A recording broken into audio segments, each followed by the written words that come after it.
बिस्मिल्लाहिर्रहमानिर्रहीम। अस्सलाम वालेकुम डियर स्टूडेंट्स, उम्मीद करता हूँ कि आप सब खैरियत से होंगे। आज का जो हमारा लेक्चर है वो सबक के खुलासे के हवाले से है। फर्स्ट ईयर और सेकंड ईयर दोनों का ये कॉमन क्वेश्चन है। 14 सबक फर्स्ट ईयर में है, 14 सबक सेकंड ईयर में है और दो उन्वान जो है वो पेपर में दिए जाते हैं। उनमें से किसी एक उन्वान के तहत हमने खुलासा लिखना होता है। खुलासे में 7 से 8 तक नंबर लिए जा सकते हैं, लेकिन अगर उसको मज़ीद अच्छा किया जाए, बेहतर किया जाए, तो हम उसमें 9 तक नंबर भी हासिल कर सकते हैं। आज हम कुछ ऐसी चीज़ें सीखेंगे जो खुलासा लिखते हुए हमने मद्देनज़र रखनी है, उन पर गौर करना है कि हमारे खुलासे में ये गलतियां नहीं होनी चाहिए। अगर हम उन गलतियों को दूर करेंगे, हमारे पेपर में इमला की गलती भी नहीं होगी और हमारी राइटिंग भी अच्छी होगी, तो इंशाल्लाह हम उसमें 90 नंबर हासिल कर सकते हैं। तो आइए चलते हैं कंप्यूटर स्क्रीन की तरफ और देखते हैं कि आज हम खुलासा के हवाले से कौन कौन सी अहम बातें सीखेंगे। स्टूडेंट्स, अगर आपने हमारे इस चैनल को अभी तक सब्सक्राइब नहीं किया है तो हमारे चैनल को सब्सक्राइब कीजिए, लाइक कीजिए, शेयर कीजिए। तो जी स्टूडेंट्स, सबसे पहले हम देखते हैं सबक का खुलासा लिखने के उसूल। इम्तिहानी पर्चे में दो उन्वानात दिए जाते हैं जिनमें से किसी एक सबक का खुलासा लिखना होता है।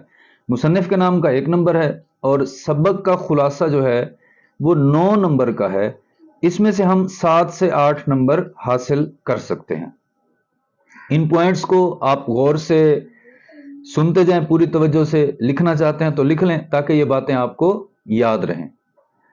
खुलासा लिखते हुए सबक के तमाम अहम निकात या वाकयात उसी तरतीब से लिखे जाएं जिस तरतीब से निसाबी किताब के मतन में दर्ज हैं। रब्त और तसलसल का खास ख्याल रखें। पहले की बात बाद में और बाद की बात पहले ना लिखें। खुलासे में सबक के मदन को मद्देनजर रखकर जवाब लिखा जाता है, इसलिए सबक की मालूमात में खुद से इजाफा ना करें। अपनी तरफ से हवाला जात, तासुरात, राय या तनकीद को शामिल ना करें। खुलासे में तशरीह का अंदाज अख्तियार ना करें, बल्कि तमाम अहम बातों को मुख्तसरन बयान करें। अहम अल्फाज को मार्कर से नुमाया करके लिखना अच्छा तासुर देता है। खुलासा पैराग्राफ बनाकर लिखें। एक पैराग्राफ 7 से 10 सतूर पर मुश्तमिल हो। खुलासे के आखिर में महासिल, तबसरा या नतीजा वगैरह लिखना गैर जरूरी है। डियर स्टूडेंट्स, अब देखें कि आपके सामने सवाल नंबर 4 लिखा हुआ नजर आ रहा है,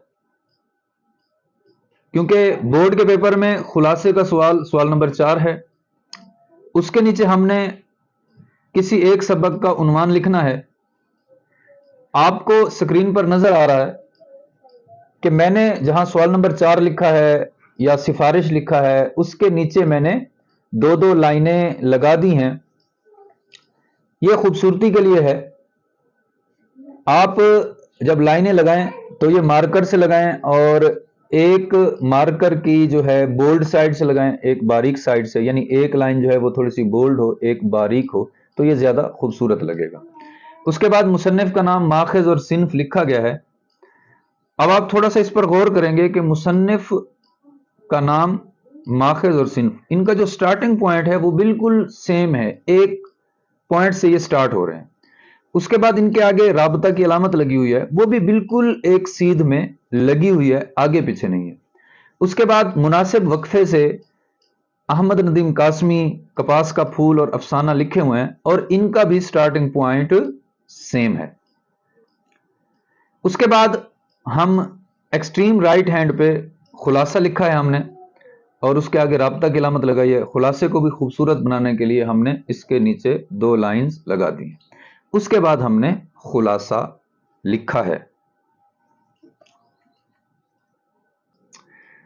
जी स्टूडेंट्स, आपने देखा कि खुलासा लिखते हुए हमें किन किन बातों पर गौर करना है, कौन कौन से ऐसे पॉइंट्स हैं, कौन कौन सी ऐसी चीजें हैं जिनको हमने मद्देनजर रखना है। تو ان میں ہم نے سیکھا ہے کہ ہمارا جو خلاصہ ہے وہ ربط میں ہونا چاہیے، ایک تسلسل میں ہونا چاہیے، ترتیب سے ہونا چاہیے، کہ جو بات پہلے ہے اس کو پہلے بیان کیا جائے، جو بات بعد میں ہے اس کو بعد میں بیان کیا جائے۔ کہیں ایسا نہ ہو کہ آپ پہلے والی بات بعد میں لکھ دیں، بعد والی بات پہلے لکھ دیں، اس طرح جو خلاصہ ہے وہ بے ربط ہو جائے گا، اس کا تسلسل خراب ہو جائے گا، اور یہ ممتحن پر اس سے اچھا اثر نہیں پڑتا۔ اگر خلاصہ لکھتے ہوئے آپ کوئی پوائنٹ بھول گئے ہیں، اب وہ آپ کو بعد میں یاد آیا ہے، تو پھر اس کو نہ لکھیں، بہتر یہی ہے کہ اس کو نہ لکھا جائے۔ تو خلاصے کو آگے شروع کریں۔ کچھ اور باتیں بھی ذہن میں رکھیے گا کہ اہم پوائنٹس جو اس میں آتے ہیں، تھیم ورڈز ہوتے ہیں، خلاصے کے حوالے سے نمایاں الفاظ ہوتے ہیں، ان کو آپ مارکر سے بولڈ کر کے لکھ سکتے ہیں کہ اس سے اچھا لگتا ہے۔ لیکن ایک بات یاد رکھیے گا کہ مقصد ہمارا وہ جو خلاصہ لکھا ہوا ہے اس کو خوبصورت بنانا ہے، مارکر کا استعمال کر کے۔ اس کو یوں نہیں لکھ دینا کہ وہ پورے کا پورا خلاصہ ہی مارکر سے لکھا ہوا ہے۔ تو یہ چیز ذہن میں رکھیے گا۔ ایک دفعہ اگر کوئی آپ نے کوئی لفظ اہم مارکر سے لکھ لیا ہے، اب اسی لائن میں ایک اور لفظ مارکر سے آ گیا ہے، تو اب وہاں مارکر کا استعمال نہ کریں۔ تو کم از کم 4-5 سطور کا گیپ دینا ہے، لائنز کا گیپ دینا ہے آپ نے، پھر آپ نے کوئی لفظ مارکر سے لکھنا ہے، اور رینڈملی، ایک اگر سینٹر میں ہے تو دوسرا ایکسٹریم رائٹ ہینڈ پہ ہو، تیسرا جو ہے وہ ایکسٹریم لیفٹ ہینڈ پہ ہو، اس طرح رینڈملی کر کے آپ اپنے خلاصے کو لکھیں گے، پیراگرافز بنائیں گے۔ خلاصے کی جو لینتھ ہے، خلاصہ کتنا ہونا چاہیے، تو 1.5 سے 2 پیج کا خلاصہ نارمل جو لکھائی ہے اس کے تحت لکھا جاتا ہے۔ تو ان تمام چیزوں کو آپ نے ذہن میں رکھنا ہے۔ پھر بھی اگر آپ کوئی کوشچن پوچھنا چاہتے ہیں، کوئی سوال پوچھنا چاہتے ہیں، تو آپ کمنٹ کیجئے، انشاءاللہ آپ کو اس کا جواب دیا جائے گا۔ ہماری اس ویڈیو کو لائک کیجئے، شیئر کیجئے، ہمارے چینل کو سبسکرائب کیجئے، تاکہ زیادہ سے زیادہ اسٹوڈنٹس تک خلاصہ بہترین لکھنے کا طریقہ جو ہے وہ پہنچ سکے، تاکہ وہ اپنے بورڈ کے امتحانات میں زیادہ سے زیادہ نمبر حاصل کر سکیں۔ فی الحال کے لیے اتنا ہی، مجھے اجازت دیجئے، ملیں گے انشاءاللہ اگلی ویڈیو کے ساتھ، جس میں ہم آپ کو بتائیں گے کہ نظم کا خلاصہ ہم نے کیسے لکھنا ہے۔ السلام علیکم ورحمۃ اللہ۔